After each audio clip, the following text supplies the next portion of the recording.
I still remember the day I realized silence could hurt more than words. It was not a loud moment, no shouting, no broken dishes.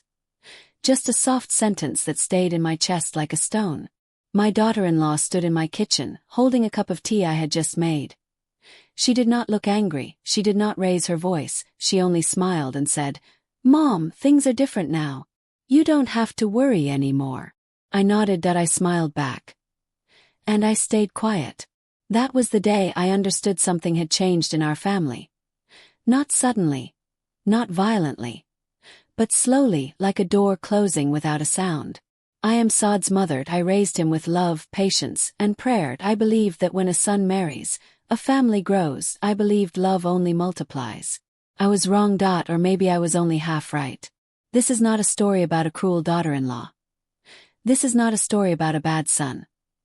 This is a story about silence, about misunderstandings, about the quiet ways families drift apart. My name does not matter much. What matters is what I felt. And what I never said.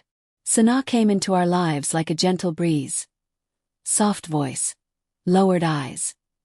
Always respectful in front of others. People said Saad was lucky. I said the same. Because a mother wants her son to be happy, even if it costs her comfort. In the beginning, everything looked peaceful. The house felt full. The mornings were busy. The evenings smelled like cooked food and shared laughter. But peace can sometimes be fragile. And happiness can sometimes be misunderstood. I noticed small things first. Very small things. Things I told myself did not matter. The way Sana rearranged the kitchen without asking. The way my teacup was moved from its usual place. The way conversations stopped when I entered the room. These things happen in every home. I told myself that a new bride needs space, that a new marriage needs adjustment. So I stayed quiet. One evening, I heard Sana whispering to Saad in their room. I was not listening on purpose. The walls were thin and my name floated through the silence. "She doesn't mean harm," Sana said softly. "But I need my own space."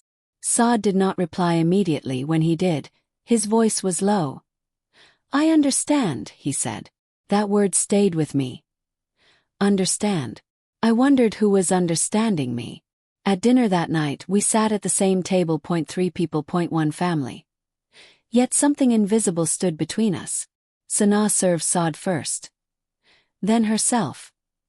Then, after a pause, she placed food in front of me. "Eat while it's hot, Mom," she said kindly. Her words were polite. Her tone was gentle. But something felt distant. I smiled and thanked her. Because that is what mothers like me do. That we smile, that we adjust, that we shrink quietly. Later that night, I lay awake listening to the rain outside. Rain has a way of making thoughts louder. I asked myself hard questions. Was I interfering too much? Was I expecting too much? Or was I simply becoming unnecessary? A mother does not stop being a mother when her son marries. But sometimes the world expects her to. Days passed. Then weeks. Then months. The house was the same. But it did not feel like mine anymore.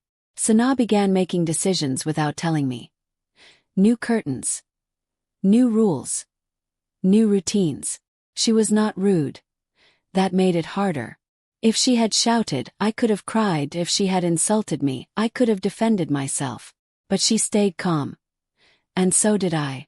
One morning, she told me she would handle all household matters now. "It's easier this way," she said. "For everyone." I nodded that I stayed quiet. Inside, something folded itself smaller. Saad watched these changes from a distance. He loved us both, I know he did. But love does not always mean courage. Sometimes he avoided eye contact. Sometimes he left the room when tension grew. Sometimes he said nothing at all. And silence grew heavier. I began spending more time in my room. That I prayed more. I spoke less. I did not want to be a burden. I did not want to be the reason for conflict. So I became invisible. One afternoon, Sana suggested something that finally made my heart tremble. "Mom," she said gently, "maybe you would be more comfortable staying with your sister for a while." For a while. Those words echoed loudly inside me. I smiled. That I nodded. I said, "Whatever you think is best." That night I cried quietly into my pillow. Not because I hated her, but because I missed myself. The woman I used to be. The mother who felt needed. The presence that mattered. I did not fight, that I did not argue, that I stayed quiet. And in that quiet, our family began to change in ways none of us fully understood. This is how it started. Not with anger, but with silence. I never thought silence could feel this heavy. Not loud silence. Not angry silence. But the kind that settles slowly into your bones like cold on a winter night. The kind you don't notice at first. Until one day you realize you have stopped speaking altogether. The day it truly began, my daughter-in-law stood in my kitchen, holding a cup of tea I had made with my own hands. The steam was still rising. The house was quiet. And she smiled at me in a way that looked kind but felt distant. "Mom," she said softly, "you don't need to worry about these things anymore." I nodded. I smiled. And I stayed quiet. That moment did not look important from the outside. No one would have stopped and said, "This is where the family begins to change." But inside me something shifted. I am a mother, a simple one. I raised my son with care, prayer, and endless patience. I believe that when a son brings a wife into the home, love grows wider. I did not know it could also grow thinner. My son's name is Saad. He is my only child. The center of my world for most of my life. When he married Sanaa, I welcomed her with an open heart. I told myself she was now my daughter, not an outsider. I reminded myself every day that love requires space. But no one tells you how lonely that space can become. In the beginning, Sanaa was gentle and respectful. She spoke softly. She kept her eyes lowered. She called me Mom with sweetness in her voice. Everyone said I was lucky. And I believed them. Our house felt full then. The mornings were busy with movement. The evenings carried the smell of fresh food and quiet laughter. Saad looked happy, and that was enough for me. I told myself I would not interfere, I would not control, I would not become the kind of mother-in-law people whisper about. So I stayed quiet. First, it felt like the right thing to do. Small changes began. Very small. The kind you brush aside without thinking. Sanaa moved things around in the kitchen. My favorite cup disappeared from its usual place. The spice shelf was reorganized. These things don't matter, I told myself. A new bride needs to feel at home. I did not say anything. Then the meals changed. Sanaa cooked differently than I did. Less oil. Different spices. Saad praised her cooking at the table. I smiled and nodded. Inside, a quiet ache grew. I noticed conversations stopped when I entered the room. Not suddenly. Just gently, as if my presence changed the air.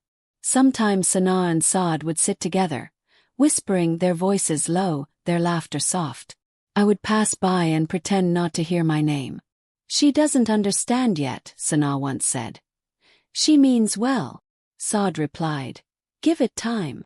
Time. Everyone always asks mothers to give time. I began spending more moments alone. I prayed longer. I sat by the window and watched the world move without me. I told myself I was imagining things. That this was normal. That this was how families grow. But growth should not feel like disappearing. One evening, while setting the table, Sanaa gently moved my hand away. "I'll do it, Mom," she said politely. Her words were soft. Her smile was calm. I stepped back. I stayed quiet. Later that night, I lay awake listening to the rain hit the roof. Rain has a way of making memories louder. I remembered Saad as a child, his small hands holding mine. His voice calling me late at night when he had a fever. I wondered when I stopped being needed. Days passed. Then weeks. The house was still my house. But it no longer felt like my home. Sanaa began making decisions without asking. New curtains. New schedules. New rules. She never spoke harshly. And that made everything harder. If she had been rude, I could have defended myself. If she had shouted, I could have cried openly. But she stayed calm. So did I. Saad watched everything quietly. That he loved us both. That I know that. But love does not always come with courage. Sometimes he avoided difficult moments. Sometimes he said nothing when silence was loud. I did not blame him. A son caught between two women often chooses the easier path. And silence is easy. One afternoon, Sana sat beside me. Her voice was gentle, her hands folded neatly in her lap. "Mom," she said, "I think it would be easier if I handled the house matters now." I looked at her face. Young, confident, certain. "Of course," I said softly. Inside, something folded inward. That evening, I noticed my hands shaking while pouring tea. I told myself it was nothing. Later, Sana spoke again. This time, her words fell heavier. "Maybe," she said carefully, "you would be more comfortable staying with your sister for a while." For a while. Those words echoed in my chest like an empty room. I smiled. I nodded. "Whatever you think is best," I said. That night, I cried quietly into my pillow. Not from anger. Not from hatred. From grief. Grief for a place I once held. For a role that slowly slipped away without a farewell. I did not fight. I did not argue. I stayed quiet. And in that quiet, something inside our family shifted beyond repair. This is not a story about villains. It is a story about silence. About good intentions that hurt. About love that did not know how to speak. This is where it began. Not with shouting, but with a smile, and a quiet heart breaking behind it. After that night, something inside me learned how to move more quietly. I woke up earlier than before. I walked softer through the house. I spoke less, as if words had become something fragile that could break everything if used carelessly. The house had not changed much. The walls were the same. The rooms were the same. But the feeling inside them was different. It felt like I was a guest in a place that once belonged to me. In the mornings, I sat alone with my tea. The cup felt warmer than usual against my hands, or maybe my hands had grown colder. Sana and Saad would leave their room together. They spoke in low voices. Sometimes they laughed. I smiled at them. They smiled back. Smiles can hide many things. I began to notice how often I waited. Waited for someone to ask me something. Waited for my opinion. Waited to feel included. Most days no one asked. At lunch, Sana would plan the meal, dinner. She would decide the timing. Guests came and went with her permission. She never told me directly that I no longer had a say. She did not need to. Her actions spoke clearly enough. Once, I suggested a dish Saad liked as a child. Sana paused for a moment before replying. "We'll make it some other time," she said. That other time never came. I told myself I was being sensitive. That age makes the heart weak. That I should be grateful my son was happy. But gratitude should not feel like erasing yourself. Sometimes I watched Saad when he thought I wasn't looking. There were moments when guilt crossed his face, moments when he opened his mouth to speak, then closed it again. Silence won those moments. One afternoon I heard Sana on the phone with her mother. Her voice was calm, careful. "Yes, Mom is fine," she said. "She's adjusting. As if I were furniture being moved to a corner. I went into my room and closed the door gently behind me. I sat on my prayer mat for a long time without speaking a word. Prayer used to give me answers. That day, it only gave me tears. I remembered my own youth. The day I came into this house as a bride. How nervous I was. How carefully I tried to please my mother-in-law. I had promised myself I would never make another woman feel small in her own home. And yet, here I was. Evenings became the hardest. That was when families usually sit together, talk about their day, share small stories. Now, evenings felt empty. Sana and Saad ate together. Sometimes they invited me, sometimes they didn't. When they did, the conversation felt careful. Safe topics only: weather, work, food. No feelings, no closeness. I learned to finish my meal quickly, excuse myself politely, disappear before silence grew uncomfortable. In my room, I listened to the sounds of the house. Footsteps, dishes, muted laughter. Sounds of a life continuing without me. One night, I dreamed of Saad as a child. He was standing at the door, calling for me. When I reached out, the door closed. I woke up with my heart racing. I realized then that grief does not always come from loss. Sometimes it comes from being replaced slowly. Days passed like this. Quietly, painfully. No one asked me how I felt and I did not offer. Because mothers like me are taught one thing above all else: endure. Then came the moment that confirmed what my heart already knew. It was a small thing, so small that others might not even remember it. Sana was planning a family gathering. Relatives were coming. Voices filled the house. She stood in the living room, giving instructions. I waited, expecting to be included. She turned to me last. "Mom," she said, "you can rest. We'll handle everything." Her words were polite, her tone respectful. But the message was clear. You are not needed here. I went to my room and sat on the edge of the bed. I did not cry immediately. I felt numb first. Numbness is what comes before tears. Later, I heard laughter, the sound of plates, the sound of togetherness. I lay down and stared at the ceiling. I thought about how easily a woman's place can change. One day you are the center, the next day, you are a shadow. I wondered if Sana knew what she was doing, or if she thought this was normal. I wondered if Saad noticed how quiet I had become, or if silence had become convenient for him too.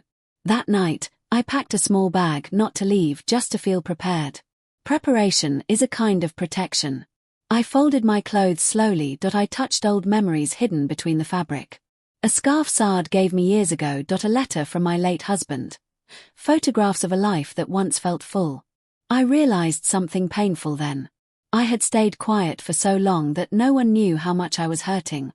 The next morning, Sana spoke again. "Mom," she said gently, "you don't have to do anything. Just relax." Relax. It sounded like kindness, but it felt like distance. I nodded. I smiled. I stayed quiet. Because speaking felt like it would break something fragile, and silence felt safer, even though it hurt. This is how families change. Not with fights, not with cruelty, but with quiet decisions, with unspoken boundaries, with hearts that slowly stop reaching out. And this is how I began to fade. Not because I wanted to, but because I believed staying quiet was the only way to keep peace.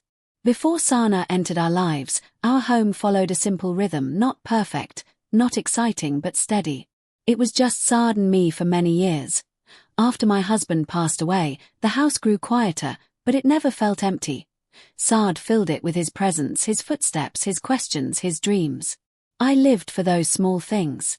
I woke up early every morning, not because I had to, but because I wanted to. I liked preparing breakfast while the house was still sleepy. I liked knowing Saad would wake up to a warm meal and a familiar voice. Those were my happiest years. Not because life was easy, but because I felt needed. Saad was a good son. Respectful, soft-spoken, always careful with his words around me. When he told me he wanted to marry Sana, I saw nervousness in his eyes, not fear, just concern. "Mom," he said, sitting beside me, "I hope you will like her." I smiled immediately. "If you like her," I said, "that is enough for me." And I meant it. The first time I met Sana, she sat quietly in front of me, her hands folded, her eyes lowered. She greeted me respectfully, she spoke gently. I remember thinking she seemed thoughtful, maybe shy, definitely polite. I felt relief. I told myself God had been kind to me, that my son had found someone who would bring peace into our home. The wedding was simple. Family gathered. Smiles everywhere. I remember standing beside Sana that day, adjusting her dupatta gently. She looked nervous, young. I whispered, "Don't worry. This is your home now." She smiled at me. At that moment, I believed it. The early days after the wedding were calm. We all tried to be careful with each other. That carefulness felt like respect. Sana woke up early. She helped in the kitchen. She asked before doing things. I noticed Saad watching her with pride. It warmed my heart. I tried to give them space. I did not sit with them all the time. I did not ask too many questions. I remembered my own early days as a bride, how heavy expectations can feel. So I stayed quiet. At first, silence felt like wisdom. Over time, Sana became more comfortable. She learned the house, the routines, the habits. She stopped asking before making changes. She started deciding. I did not stop her. I thought this was growth. I thought this was her finding her place. What I did not realize was that her place was slowly replacing mine. Saad began spending more time with her. That is normal. A husband should. But what changed was the way he looked at me, not unkindly, just differently. He used to come to me for advice, now he listened more than he spoke. Sometimes, I wanted to say something to remind him of things we used to share. But the words stayed stuck in my throat. I did not want to seem jealous, I did not want to seem controlling. So I stayed quiet. Family gatherings changed too. Earlier, relatives came to see me, now they came to see Sana. They praised her cooking, her manners, her confidence. I smiled and agreed. Inside, something tightened. Sana was never openly disrespectful, that is important to say. She never insulted me, never shouted, never argued. Her power was in calm decisions, in quiet control. She spoke softly but she moved firmly. I began to notice how she spoke for the family. She doesn't like spicy food, she would say about Saad, he prefers this now. I wondered when preferences had changed. One afternoon, I corrected her gently about something small, a habit of Saad's from childhood. She smiled politely. Oh, she said, he doesn't do that anymore. I nodded.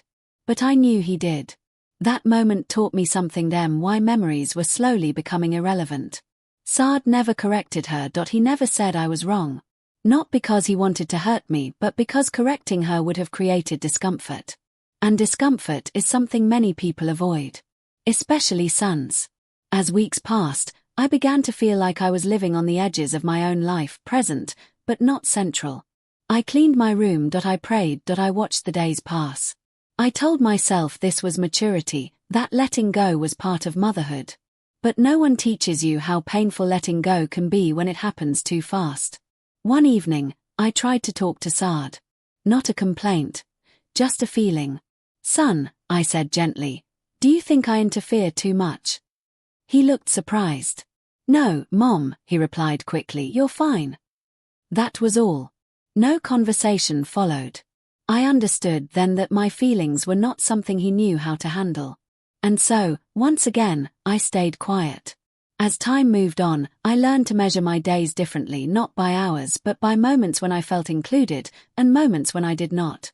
Those included moments became fewer. I began to notice how Sana spoke with confidence now. Not loud confidence. The quiet kind that does not ask permission. She decided what groceries were needed. She planned meals for the week, she organized cupboards. I watched her from a distance, telling myself this was good. A young woman taking responsibility for her home.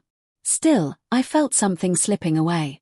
Earlier, when Saad came home tired from work, he would sit beside me. He would talk about his day. I would listen. Now, he went straight to his room. Or he spoke with Sana in the kitchen while I sat alone. I told myself this was natural. A husband should share his life with his wife. But the mother in me felt the quiet loss. Some evenings, I tried to sit with them. I would join their conversation slowly. They were polite, they listened. But I felt like an outsider trying to enter a closed circle. When I spoke, there was a pause. Then the conversation moved on. I began choosing silence before silence chose me. I remember one afternoon clearly. It was nothing special. Just another day. Sana was on the phone, talking to someone about plans for the house. She spoke confidently. Yes, I'll manage it, she said. We've decided. We. That word echoed in my heart. I realized then that decisions were being made without me. Not because I was ignored intentionally, but because I was no longer considered necessary. That realization is hard to accept. Especially when you have given your whole life to a home. I started eating my meals alone more often. Not because anyone told me to, but because I felt more comfortable that way. There is less disappointment when you expect nothing. Sana noticed once. Why don't you eat with us? She asked politely. I'm not very hungry, I replied.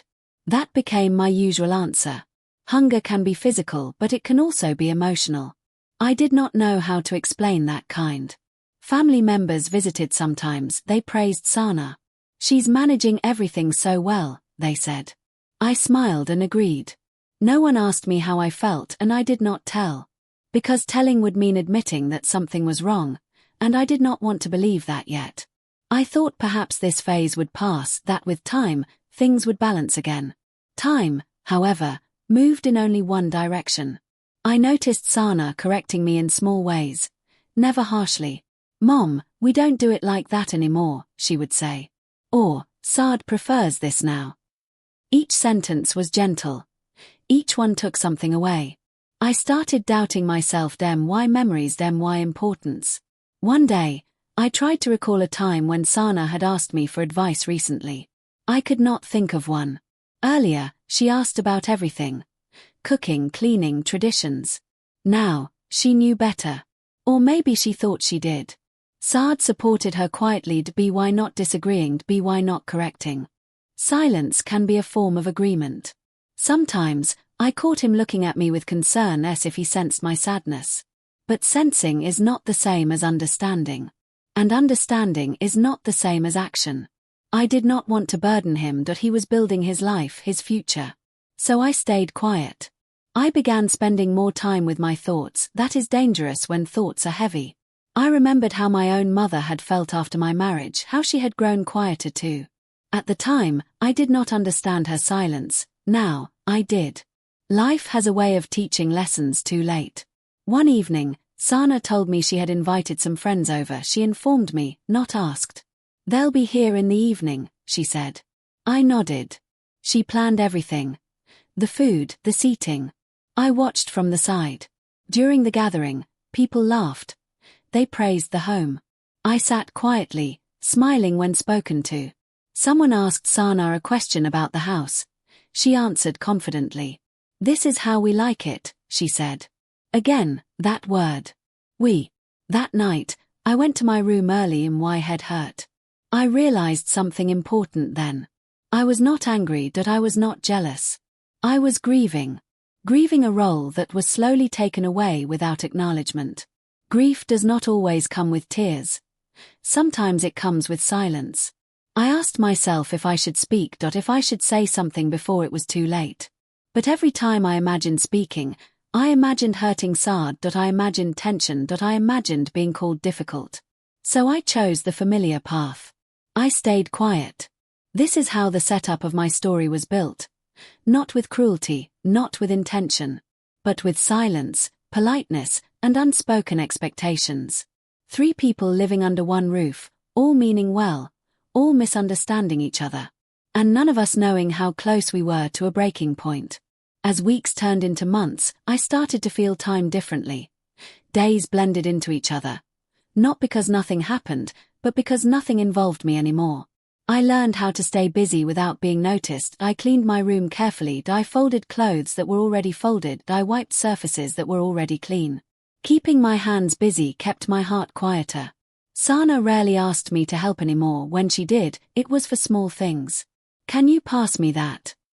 Can you watch the pot for a minute?" I did those things gladly, gratefully. Because even small usefulness feels like belonging. I noticed that Sana had her own ways now, her own systems, her own order. If I did something differently, she did not stop me. She simply did it again later. Quiet correction is still correction. Once, I folded laundry the way I always had, neat, careful. Later, I saw the same clothes folded again, differently. No words were exchanged. I understood the message. I stopped folding laundry after that. Saad noticed little changes but never asked about them. Perhaps he thought I was resting more. Perhaps he thought I was happy being less involved. People often assume silence means contentment. It does not. Some evenings, Saad sat with me for a few minutes. He spoke about work. He spoke about small things. But the depth we once shared was gone. There were questions he no longer asked, opinions he no longer sought. I missed those more than I expected. One night, I tried to bring up an old memory, something light. "Do you remember," I said gently, "how you used to love that old song?" He smiled faintly. "Yes," he said, then his phone buzzed. He stood up. "I'll talk later, Mom." Later never came. I sat there for a long time after he left. Not sad at first, just quiet. Then sadness arrived slowly, like evening light fading from a room. I began to wonder if I had done something wrong, if I had unknowingly pushed them away. I searched my memory carefully. Every word, every action. I could not find a clear mistake. And yet, here I was. Sana was not unkind, that truth confused me the most. If she had been openly harsh, I could have understood. If she had disrespected me loudly, I could have spoken. But she was calm, always calm. Her calmness made my pain feel unreasonable. How do you explain hurt when no one has clearly hurt you? Sometimes, I caught her watching me, her expression unreadable.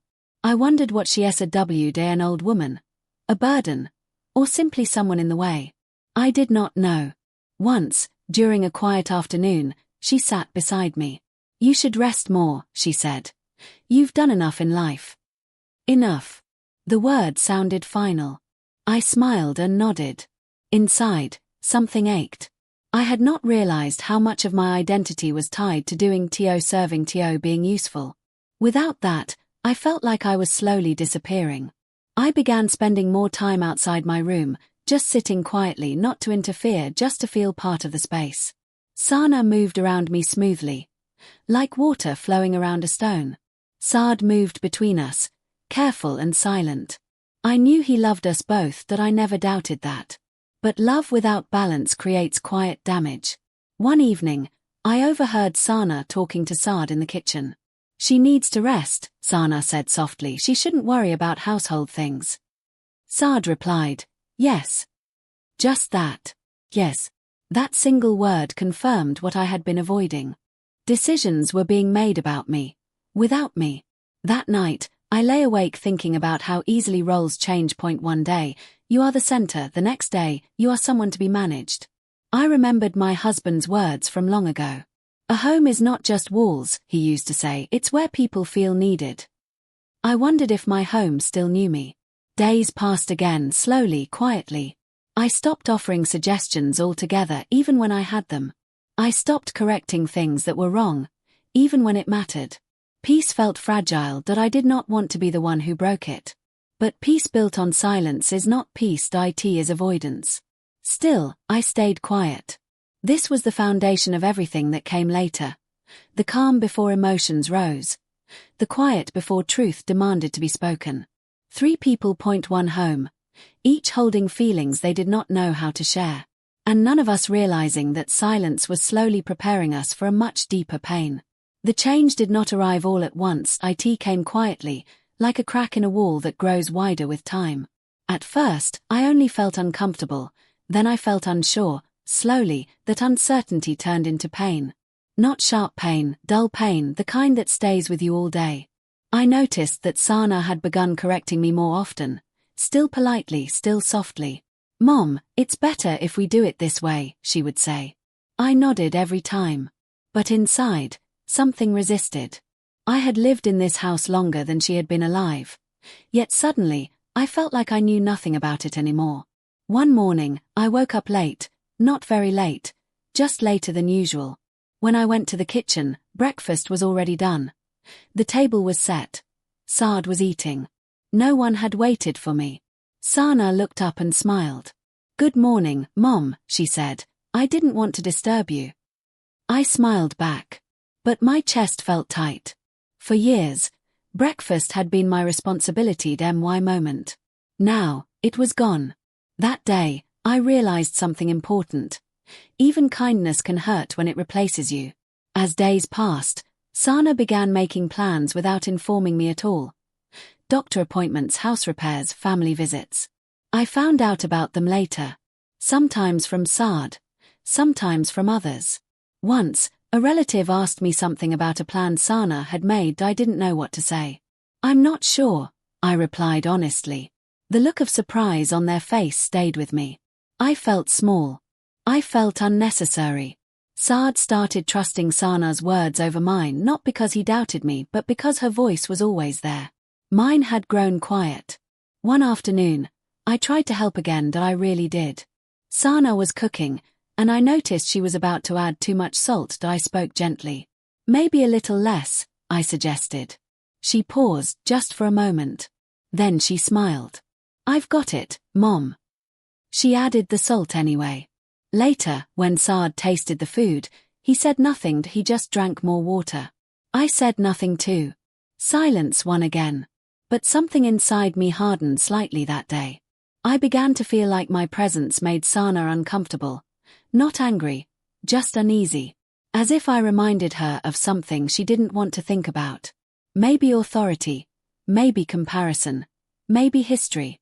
I stopped entering the kitchen when she was there. Not because she asked me to, but because I felt in the way. Avoidance became my protection. Saad noticed changes but misunderstood them. "You don't come out much anymore," he said once. "I'm fine," I replied. That word again.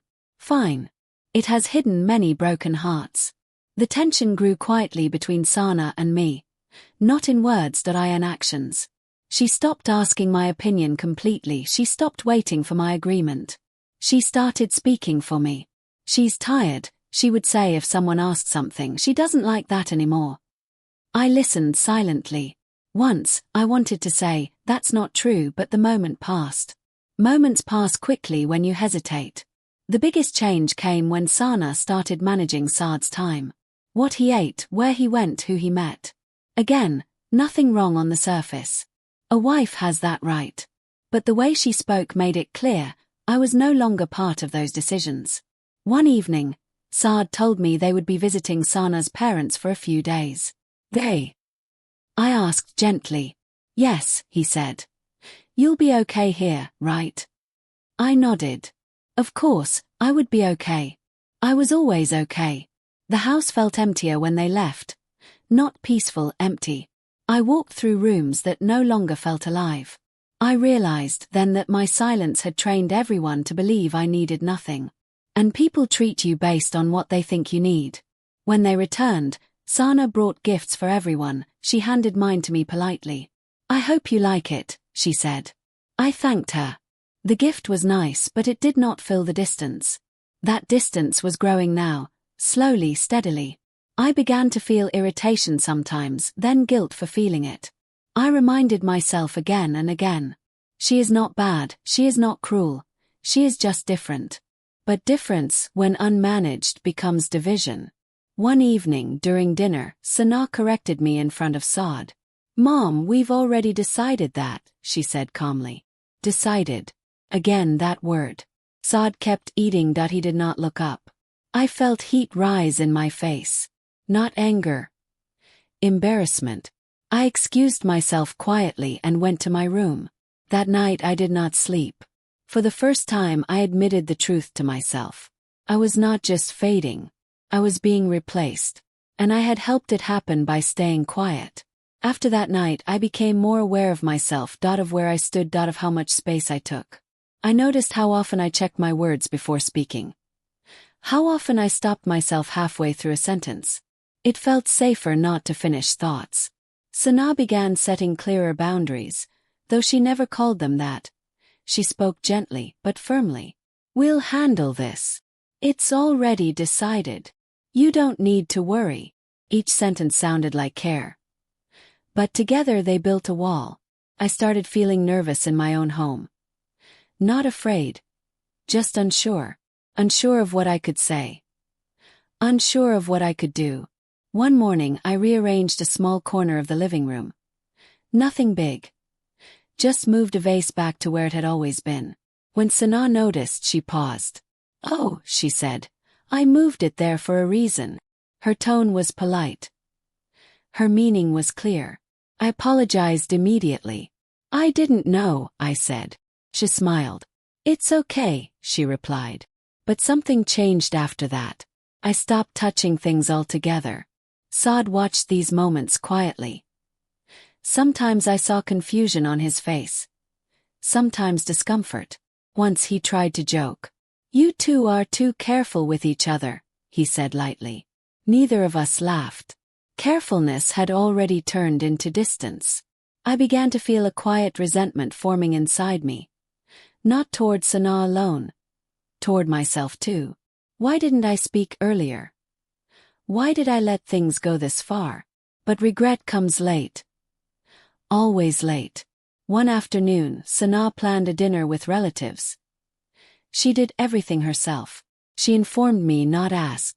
"You can sit and rest," she said. He nodded. During the dinner, someone asked me a question about family traditions. Before I could answer, Sana spoke. "We don't really do that anymore," she said calmly. I felt my heart sink.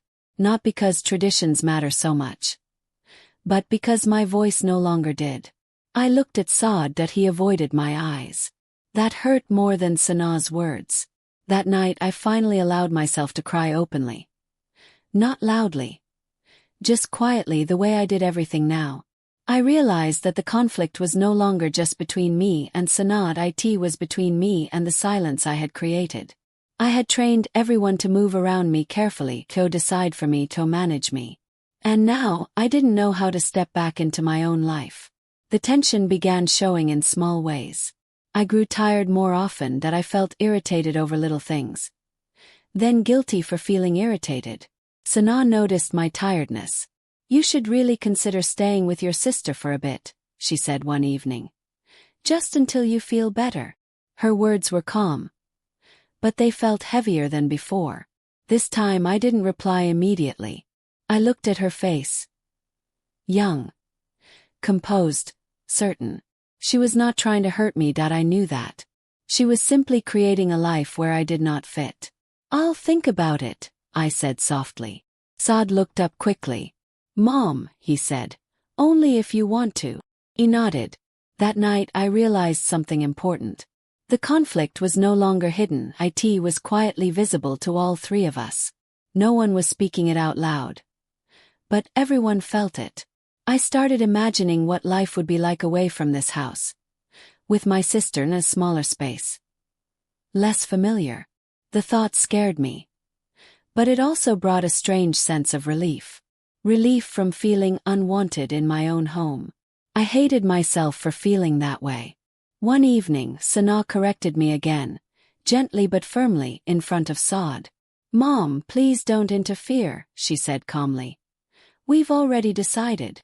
That word again, interfere, froze. I felt something shift inside me. Not anger. Not hatred. But a deep sadness. I had not interfered, I had withdrawn.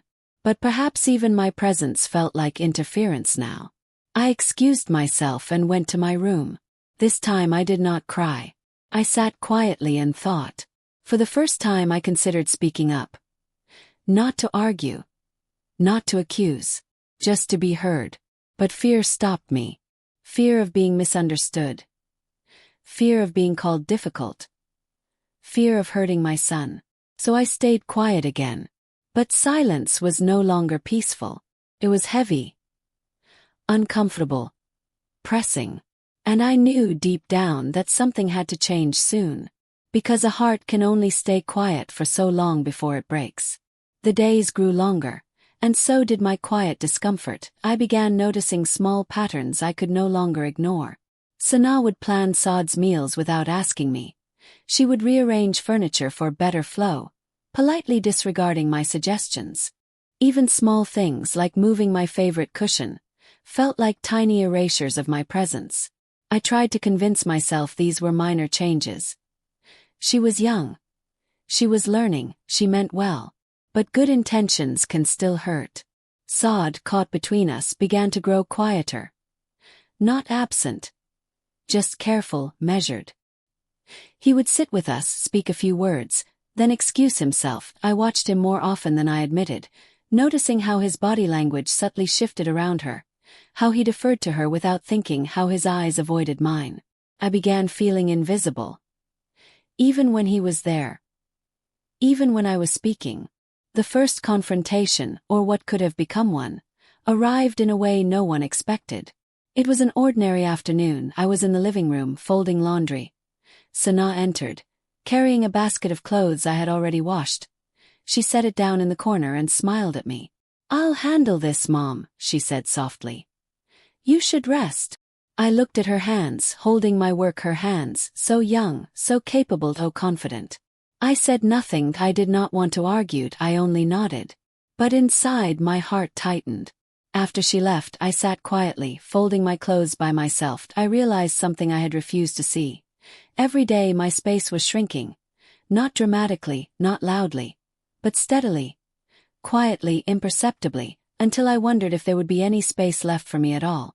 Later that evening, Saad came home. He found me in the kitchen, silently arranging dishes. "Mom," he said, Are you okay? I smiled faintly. Yes, son. I'm fine. He hesitated. I feel like things are changing, he said carefully. And I don't want to hurt anyone. I nodded again. That word hurt made my chest ache, not for me, but for him. He loved us both, but he could not fix the quiet distance forming between us. I wanted to speak to explain the loneliness I felt. The way my own home had become foreign. The way my role, so central for so many years, had slowly disappeared. But words failed me. Fear and habit had kept my voice muted for so long, I didn't know where to start. And so, I stayed quiet. The next morning, I noticed a shift in her behavior. Sanaa's kindness became precise, measured. She smiled less spontaneously. She spoke more in statements than in questions. One afternoon, I tried to ask her about something small. The curtains in the living room. They had been moved. I wanted to know why. Mom, we've decided on a new arrangement, she said calmly. Her tone carried no anger. Just certainty. I paused. The words sat between us like a wall. I wanted to ask for a discussion, to explain my attachment, to ask her to understand. But the moment passed. I swallowed my words. I stayed quiet. Later, Saad came into the room. He noticed the tension in my posture. He asked carefully, Mom, are you upset? I'm fine, I said again. That word had become a shield, a way to keep the peace. He nodded. He walked away. And silence settled once more. Weeks passed like this. Quiet struggles punctuated by polite smiles. Measured words. Invisible boundaries.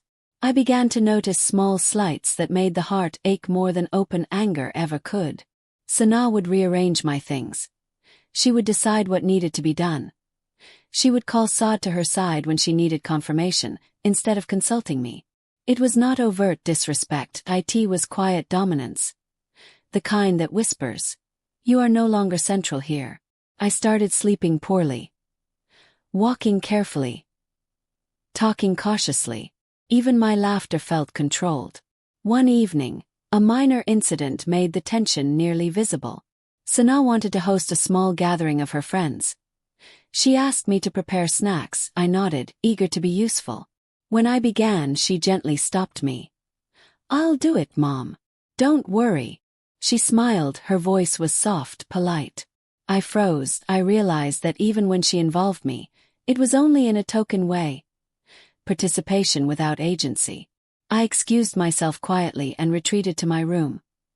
For the first time, I realized that my presence could feel irrelevant even when I was doing my best to help.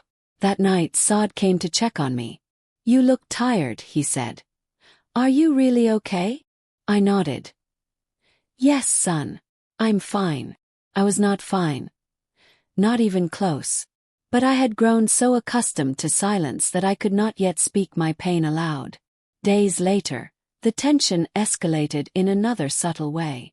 Sanaa began organizing family finances. Not openly. Not aggressively. Just quietly taking the lead. Bills were being paid differently. Expenses were recorded differently. Decisions that once involved my input now happened without me. I noticed the changes slowly. First with bills. Then with household purchases. Then with family routines. I felt like a guest in my own home. I tried to speak once. "Son, may I check the accounts?" I asked softly one morning. Sanaa smiled. "Oh, Mom, we've got it covered." "Don't worry," she said. I nodded. And left the room. It was at this point I realized something I had avoided for months. This conflict would not resolve itself. Not on its own, not with my silence. And yet, speaking up felt impossible. Fear of confrontation, fear of hurting Saad, fear of shattering peace kept me muted.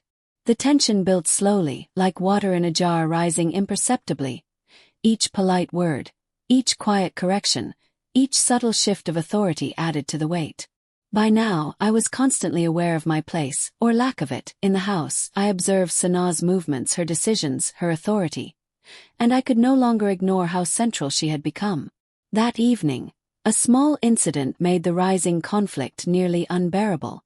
Sanaa had planned an outing for Saad and herself. I had no part in the plan. I was not asked. I was not needed. I tried to speak. Son, I said softly. Shouldn't we consider?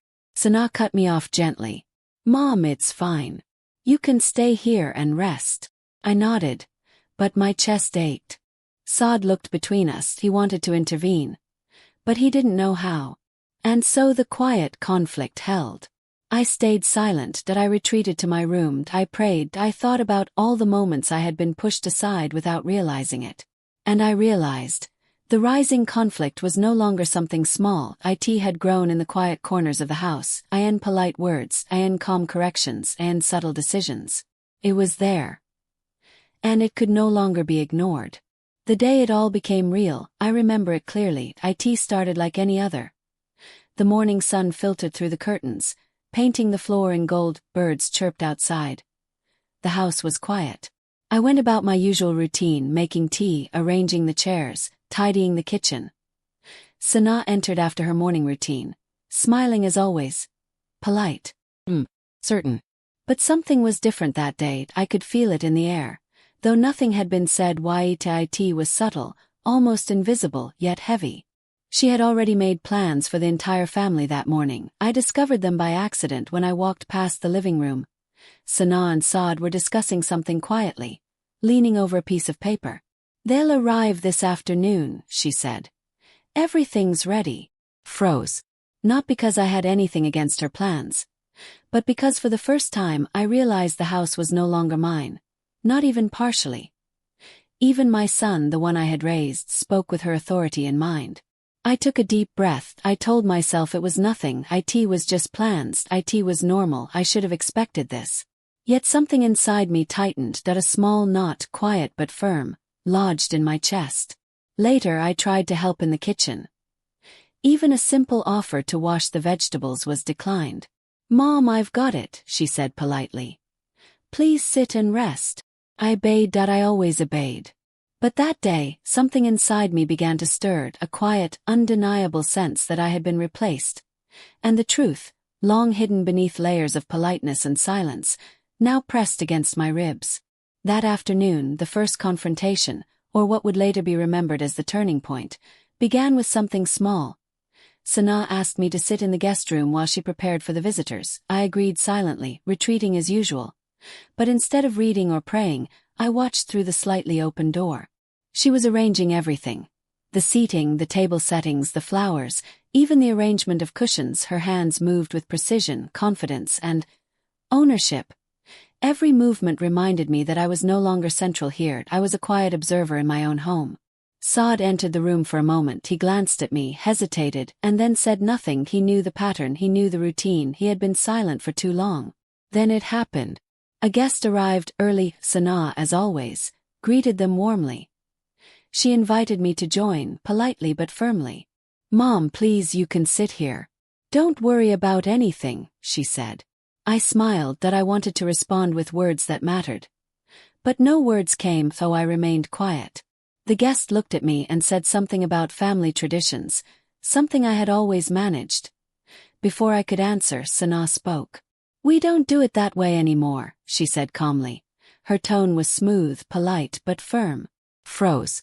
Saad looked at me. His face betrayed discomfort. Guilt, perhaps, or fear of saying the wrong thing. I felt my heart tighten in that exact moment. Years of quiet acceptance, of staying polite, of fading slowly into the background, converged into a single piercing awareness.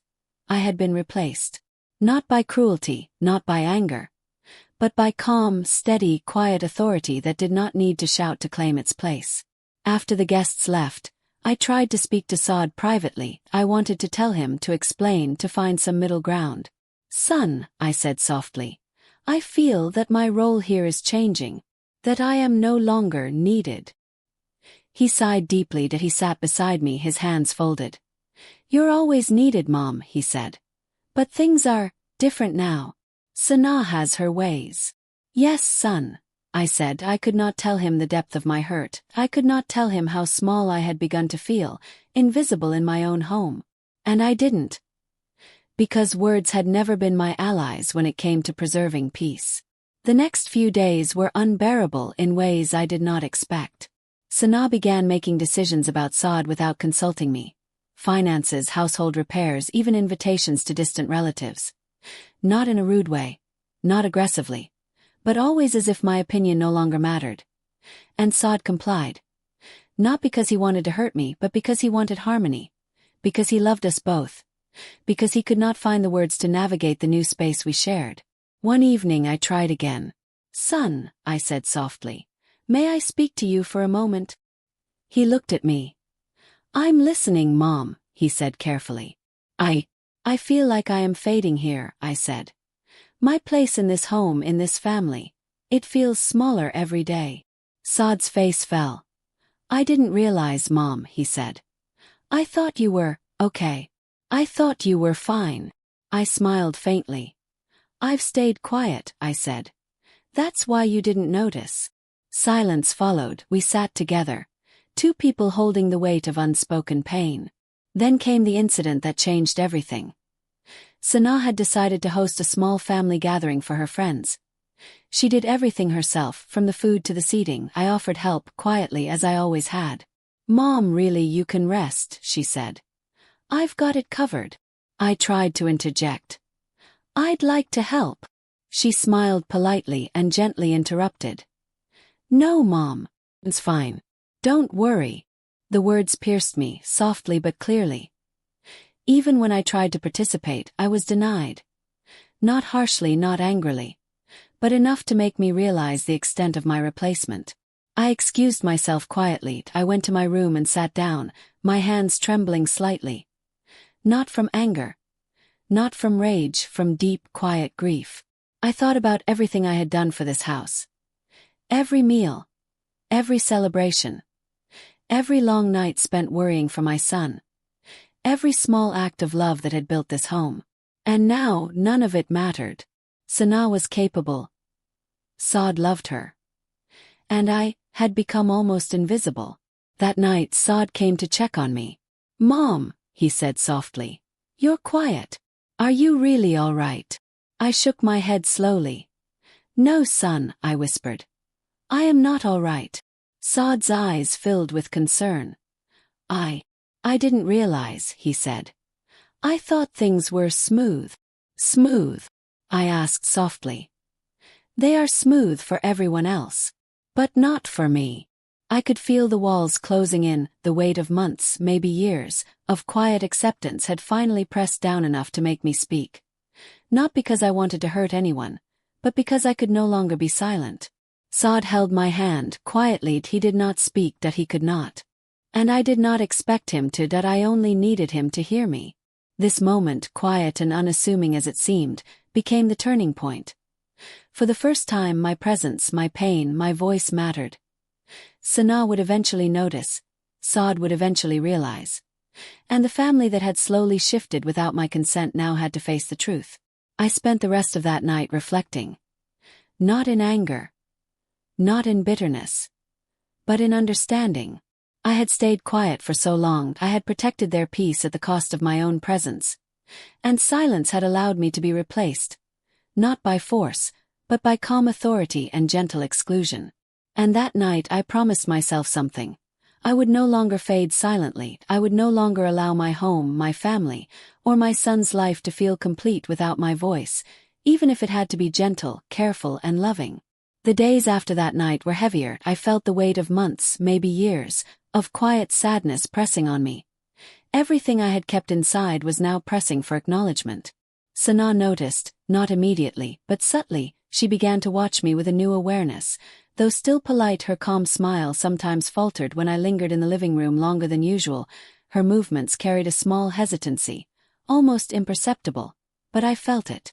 I, too, changed. I no longer stayed completely in the background. I started speaking more often, softly, but intentionally. Even when she interrupted, I refused to shrink entirely. I found courage in the quietest moments, in the pauses between words, in the corners of my home that still felt mine. One evening, a small but decisive incident happened. Sana was preparing dinner. I walked into the kitchen and gently placed a dish on the counter. "Mom, really, you don't need to do that," she said as always.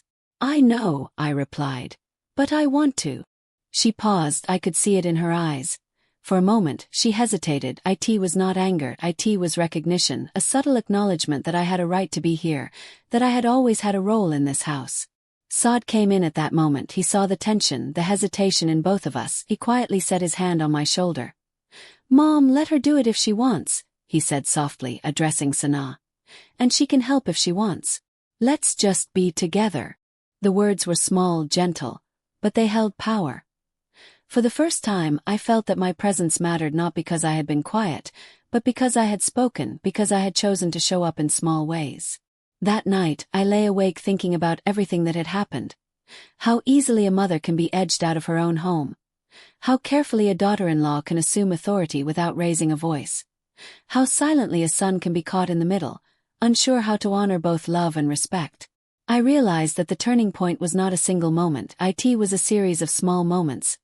Small words, small acts of omission and inclusion. Small pauses and interruptions that slowly accumulated into something undeniable. The balance of our family had shifted, and I could no longer pretend it hadn't. The next morning I decided to reclaim small pieces of my space. Not with arguments. Not with loud demands. But by quietly taking part. When Sana began arranging the morning tea, I asked if I could help. She paused. It was polite, almost uncertain, then she nodded. I placed the cups, poured the tea, and handed one to Saad. His eyes met mine, and I saw pride, that a warmth that reminded me of the son I had known for years. The connection was still there, even beneath the tension. Sana, too, seemed to notice the shift. Her movements were less assured in those moments. She had not been rude or harsh, but she had assumed my quiet absence. Now that absence had softened, even slightly, she was navigating unfamiliar territory. Later that evening I found a moment to speak privately with Saad. "Son," I said softly, "I do not want conflict. I only want to be part of this family." He looked at me, his eyes moist. "You are always part of it, Mom," he said. "Maybe I didn't show it well. Maybe I let things go too far without noticing. But I love you. I need you here." I nodded. Those words were like water to a thirsty plant. I had been quiet for so long, holding in my hurt, fearing confrontation, fearing disruption, and yet, a simple acknowledgement from the heart reminded me why I had stayed, why I had loved this family, why I had survived quietly in the shadow of change. The evening ended with an unspoken truce. Not everything was fixed. Not every hurt was healed. But the turning point had arrived. Silence could no longer hold the weight of truth. Acknowledgement was now necessary. Over the next few days, I tested small boundaries. I joined Sana in the kitchen occasionally. I offered advice when asked. I spoke about traditions I valued. Each time I watched her response carefully. She was polite. Sometimes hesitant. Sometimes uncertain. She had to recalibrate. Saad noticed everything. He subtly mediated without saying much. Sometimes just a look. Sometimes a quiet gesture. His presence reminded us both of the love that held the family together. For the first time in months I felt a sense of quiet power. Not dominance. Not control. Just presence. Recognition, a gentle assertion that I was still here and still mattered. The family began to shift subtly around that acknowledgement. Sana, while still confident, included me in small decisions. She asked for my advice on meals, on arrangements, on visitors. Even when she disagreed, she spoke politely, giving me space to express my thoughts. Saad continued to act as the bridge. He listened, he intervened when necessary. But he also allowed us to navigate the delicate balance ourselves. And I learned something crucial during those weeks. Turning points are rarely loud. They are quiet. They arrive not with anger, but with acknowledgement.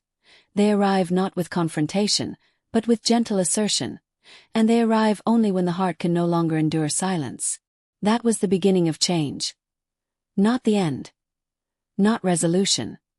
But a shift, small and profound, that allowed the family to see itself honestly. The next morning felt different. I woke with a quiet determination I hadn't felt in months.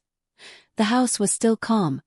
Sana was already moving about, humming softly as she tidied. Saad was at the breakfast table, reading the newspaper. I poured myself some tea, and then, almost instinctively, I joined her in the kitchen. Not as an intruder. not as someone apologizing for existing, but as someone who belonged.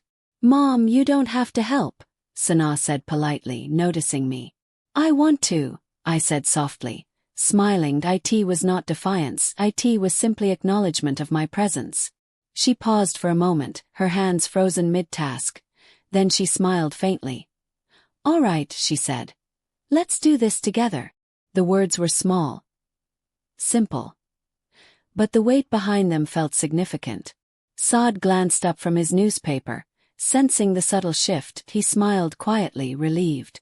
Even he understood that this was the first true acknowledgement of balance in the house in months. Over the next few days, I tested myself gently. I offered input on the groceries, I suggested small changes in meal planning, I spoke up when I felt something was forgotten. Sana listened. Sometimes she accepted my suggestions. Sometimes she gently disagreed. But she always spoke with politeness, always with acknowledgement.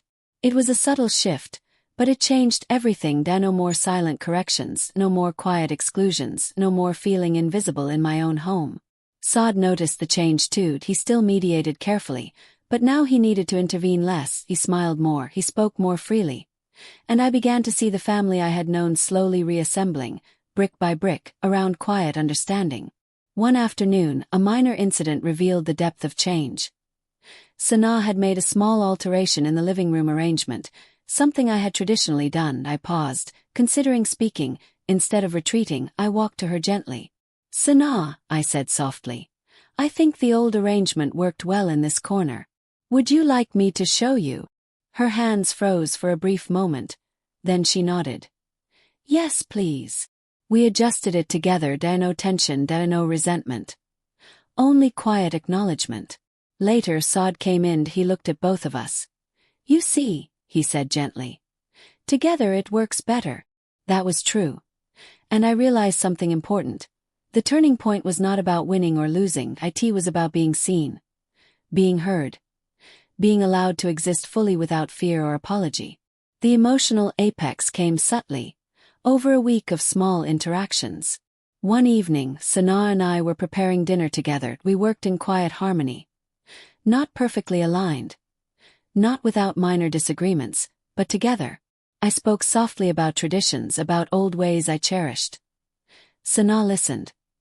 She sometimes asked questions, she sometimes suggested her own ideas. And then, in a quiet moment, she said something I will never forget. "Mom, I never meant to make you feel invisible. I thought I was helping. I wanted to make things easier for everyone. But I see now. I forgot that you are still central to this home."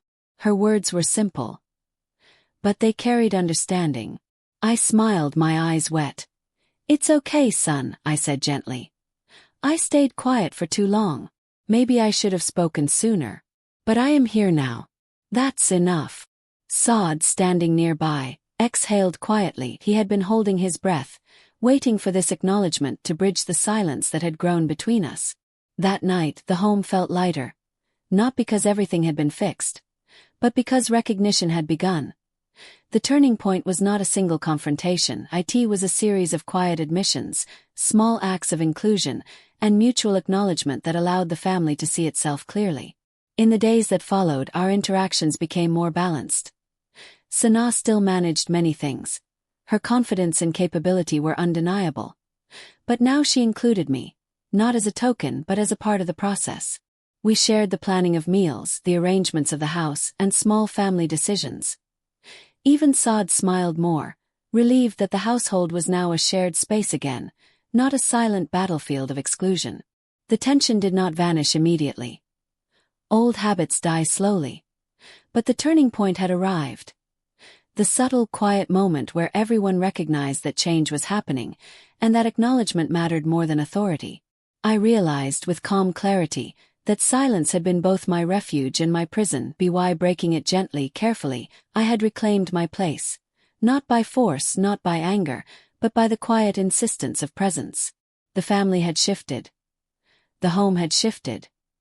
And I, finally, felt truly present again. The days following that evening felt different, though the home still carried a gentle tension, not harsh, not loud, but a subtle recognition that the family dynamics had shifted. Sana moved through the house differently. She still arranged, still planned, but now with consideration her movements carried a slight hesitancy, as if she understood my presence mattered more than before. I noticed small signs everywhere. She asked for my opinion on dinner plans. She consulted me about small purchases. Even her polite smiles carried acknowledgement instead of quiet authority. Saad noticed too. He seemed lighter, calmer, no longer forced to mediate every minor disagreement. He smiled more freely, spoke more openly, and I began to feel the home breathe differently around me. One evening, the subtle tensions almost broke into confrontation.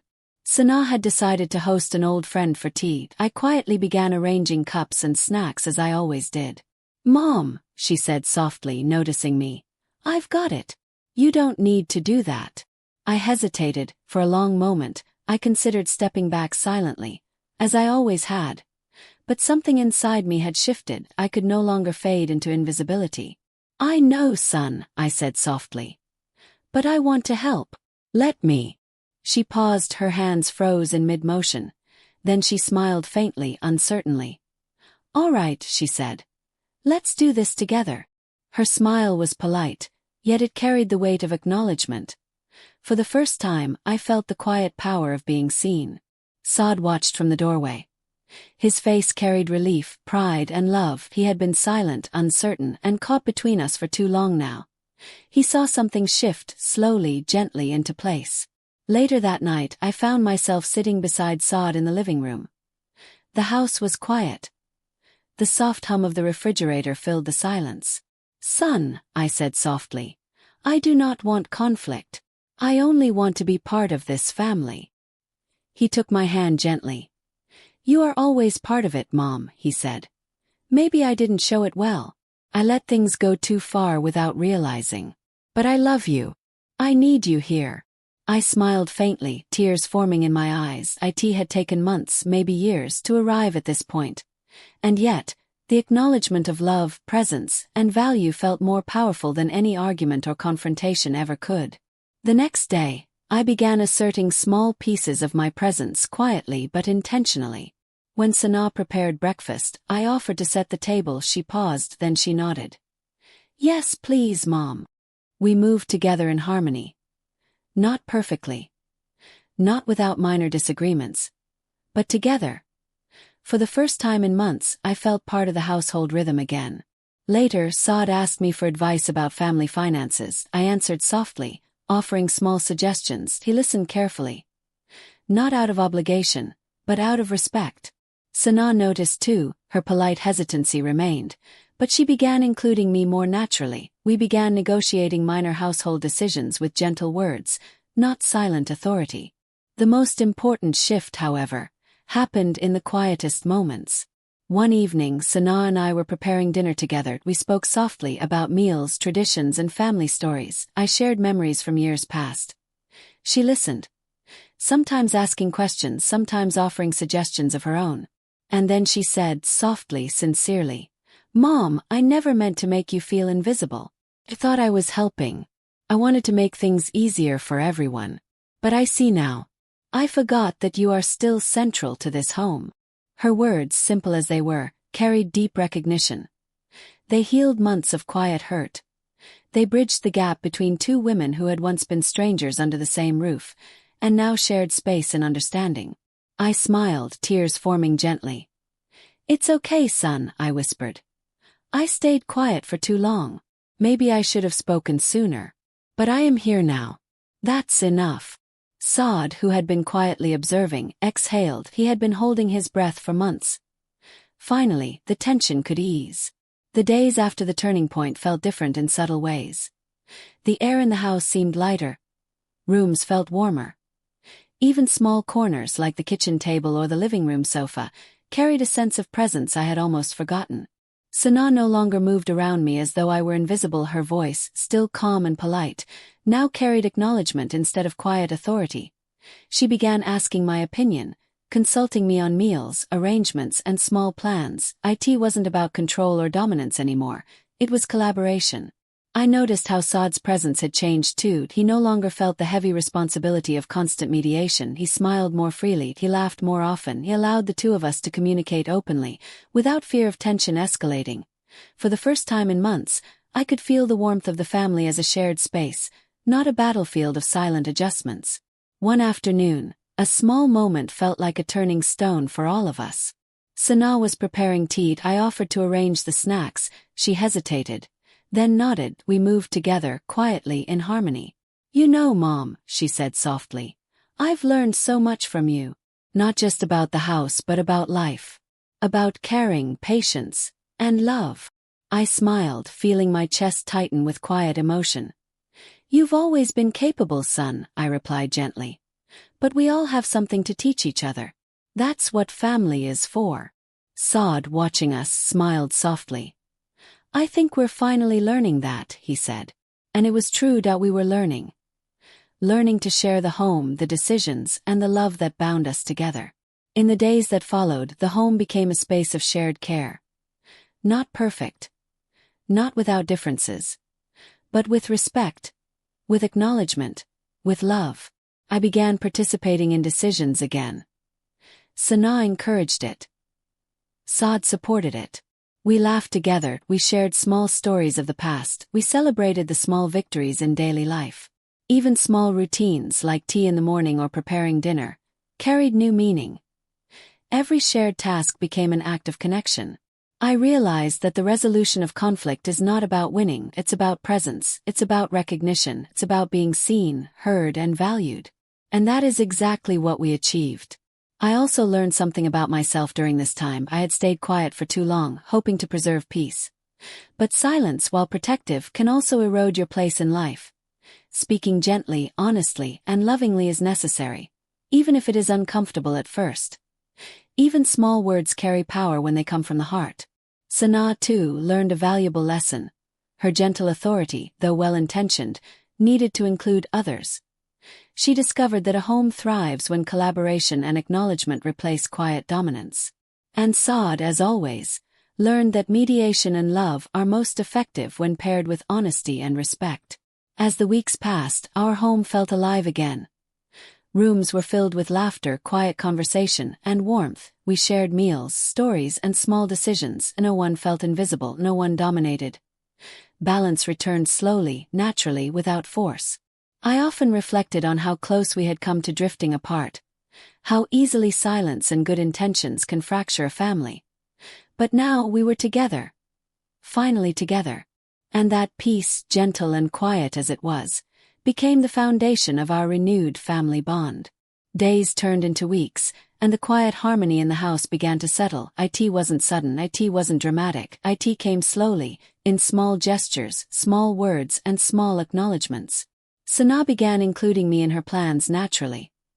She asked my opinion about meals, guests, and home arrangements. She consulted me on decisions she might once have made alone. It was no longer about asserting control. It was about connection. Saad continued to support both of us, quietly guiding and mediating when needed. He didn't speak unnecessarily. He didn't intervene unless the situation truly required it. His presence became a calm anchor in the household.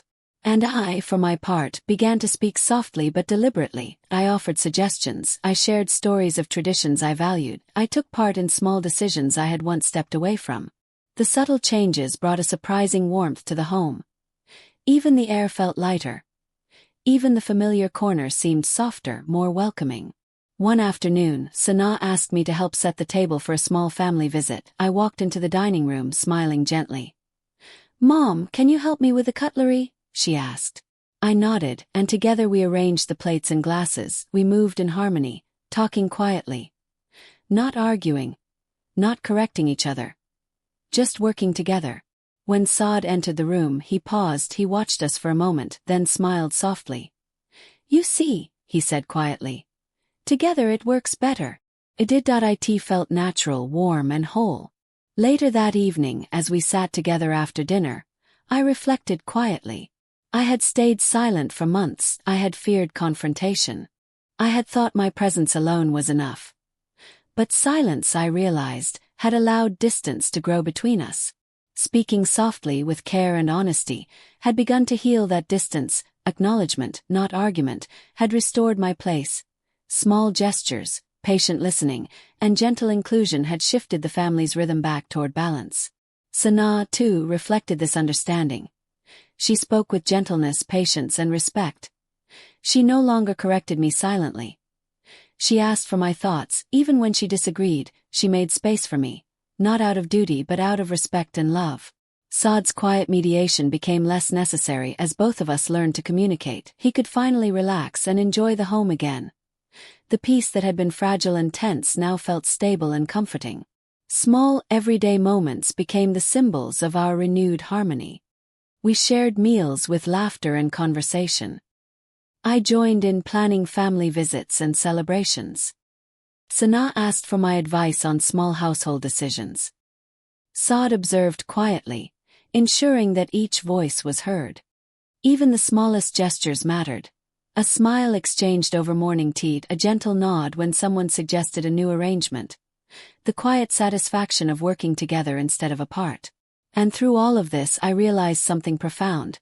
Resolution is not about forgetting or ignoring past hurt. It is about acknowledgement, understanding, and presence. It is about allowing each person to be seen, heard, and respected, even in their differences.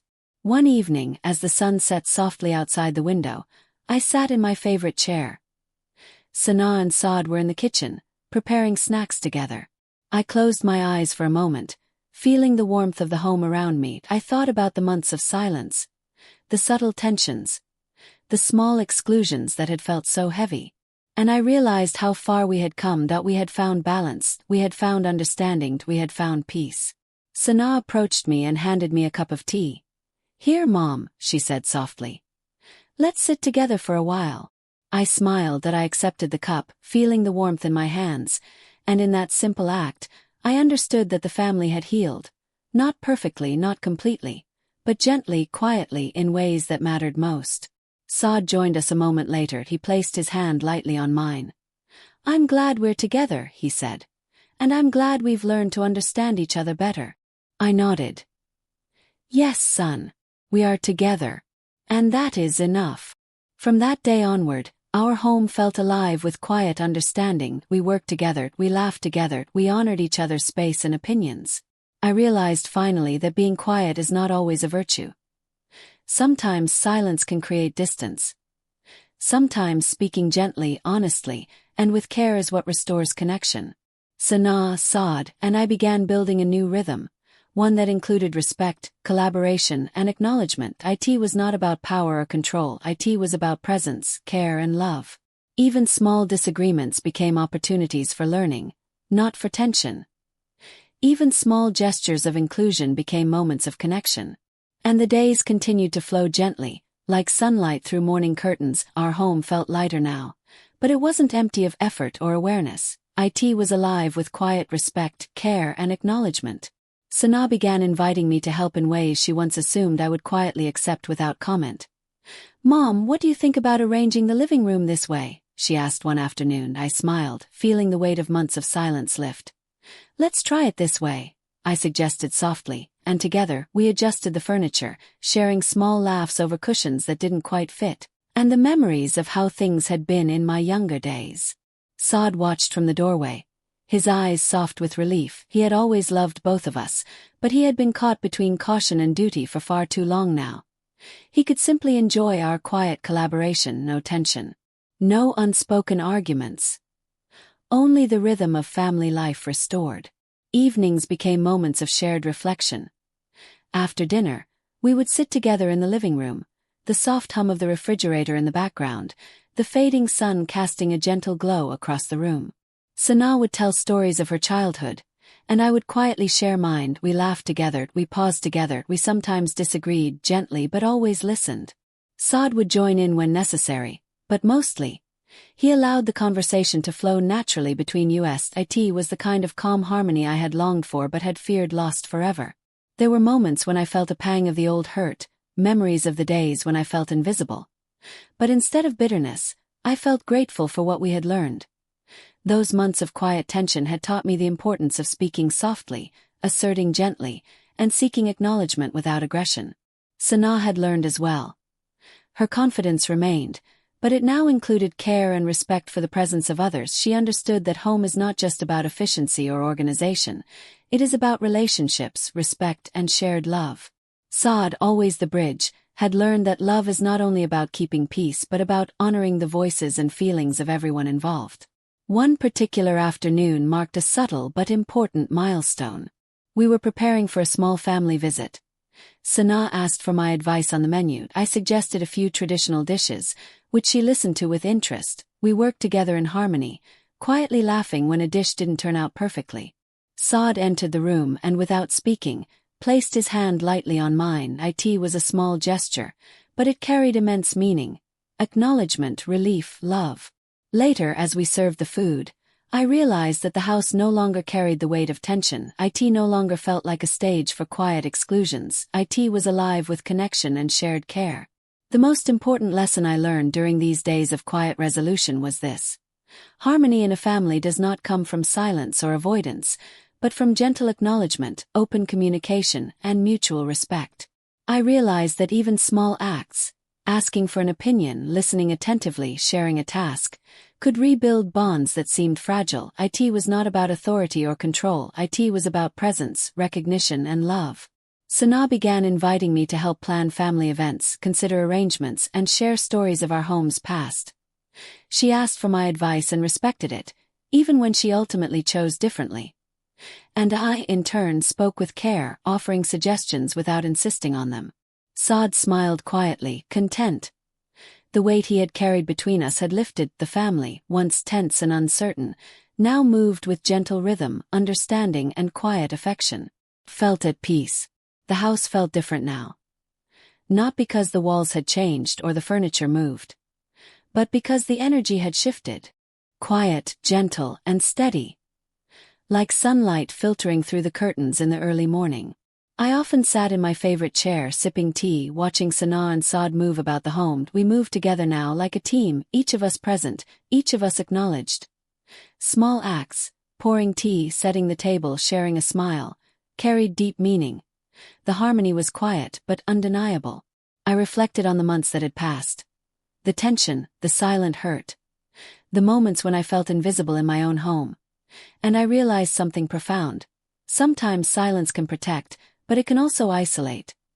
Speaking softly, gently, and honestly is often the key to being seen. Sana and I now shared small rituals. Morning tea, planning meals together.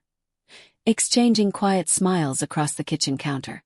We laughed together, we sometimes disagreed, but gently. And through it all, we were learning to see and respect each other's presence. Saad watched quietly, always steady, always loving. He had been our bridge, and now, he simply enjoyed the harmony he had hoped for all along. One afternoon, I watched Sana carefully arrange flowers in the living room.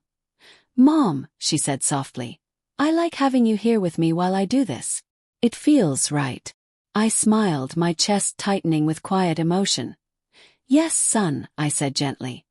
"It always was meant to be this way. Together." And in that moment, I felt the full weight of peace I had longed for. Not loud, not dramatic, but steady, warm, and lasting. I thought about what I had learned through this journey. Family harmony comes not from silence, but from acknowledgement. Love requires presence, even in small, everyday acts. Conflict can be resolved not with force, but with gentle honesty and care. Sana had learned too. Her calm authority remained, but it now included space for others. She understood that home is shared, not claimed. And Saad learned that love is strongest when paired with honest communication and respect for all voices. Even the smallest moments held meaning now. A cup of tea shared quietly in the morning. A gentle conversation about household plans. A smile exchanged over dinner. These small acts were the foundation of our renewed family bond. It was not perfect, it never would be. But it was real, warm, and lasting. I realized that staying quiet had taught me patience, endurance, and reflection. Speaking gently had taught me courage. And together, these lessons had restored my place in my home and in my family. As I sit here now, I feel a deep sense of gratitude. Gratitude for the lessons learned. Gratitude for the small gestures that rebuilt connection. Gratitude for the love that remained steady, even through silent tension. Sana, Saad, and I now share a rhythm of life that is gentle, respectful, and caring. We move together as a family, Not in dominance, not in exclusion, but in quiet understanding and love. And that, I realized, is enough. Sometimes I think back to the days when I stayed silent. The days when I felt invisible. I smile softly because even in that silence I learned patience. Even in the quiet hurt I learned strength. But now my voice is heard and my presence is acknowledged. And my heart feels at home again. The house is calm. The laughter is gentle. The love is steady.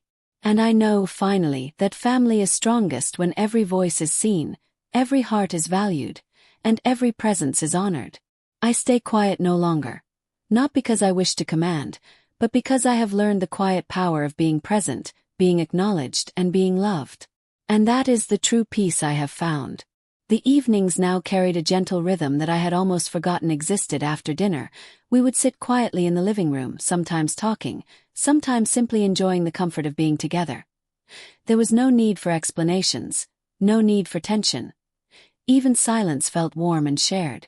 I often watched Sana as she moved about the house. Her confidence was still there, but it was tempered with respect, consideration, and care for those around her. I saw in her eyes a quiet understanding that home is not about asserting control. It's about shared presence, shared effort, and shared love. Saad, as always, was the steady heart of the household. He would smile softly at the small gestures we made. The quiet exchanges that once seemed insignificant but now held profound meaning. His patience, love, and subtle guidance had helped rebuild the bridge between us all. One late afternoon, as the sunlight spilled softly across the kitchen floor, I realized something that had been lingering quietly in my heart. The changes in our family were not sudden. They had not happened because of confrontation or anger. They had happened because of gentle insistence, quiet acknowledgement, and the courage to show up without resentment. Sana had changed too.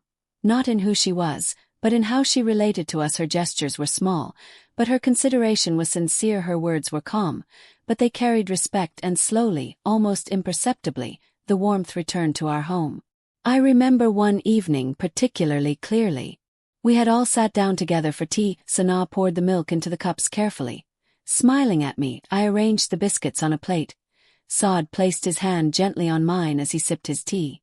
"Mom," Sana said softly, "I'm glad we are learning to do things together. Feels right. I want us to keep this." I smiled, my heart full. "Yes, son. We will keep it. Together." And in that simple exchange, I felt the culmination of months of quiet struggle, small tensions, gentle acknowledgement, and slow understanding. We had rebuilt our family. Not perfectly, but sincerely, not loudly, but gently. I reflected on what I had learned through all of this. That silence, though sometimes necessary, can also erode connection. That gentle honesty, even in small moments, carries immense power. That love is not only about patience, but also about being present, being acknowledged, and being included. Sana had learned as well. She had understood that home is a shared space, and respect must accompany confidence. Saad, quietly loving and wise, had seen that sometimes guidance comes not through intervention but through allowing understanding to grow naturally. Our home had transformed quietly, like dawn breaking after a long night. Rooms that once felt heavy with unspoken tension now carried warmth. Even the smallest routines, tea in the morning, dinner preparations, quiet conversation, felt meaningful. I often think back to the days when I stayed quiet. I was cautious, patient, and sometimes fearful. But I also see now that staying quiet taught me endurance. Speaking gently taught me courage. And together they taught me the power of presence. Sana, Saad, and I now share a rhythm of life that is gentle, respectful, and caring. Even when we disagree, it is with understanding, not resentment. Even when we plan together, it is with mutual respect. Even in our quietest moments, there is acknowledgement and love. And so, as I sit here today, reflecting on this journey, I feel a profound sense of peace. I am no longer invisible. I am no longer silent. I am seen, heard, and valued. The house is calm. The laughter is gentle. The love is steady. And I know, finally, that family is strongest when every voice is honored, every heart is valued, and every presence is acknowledged.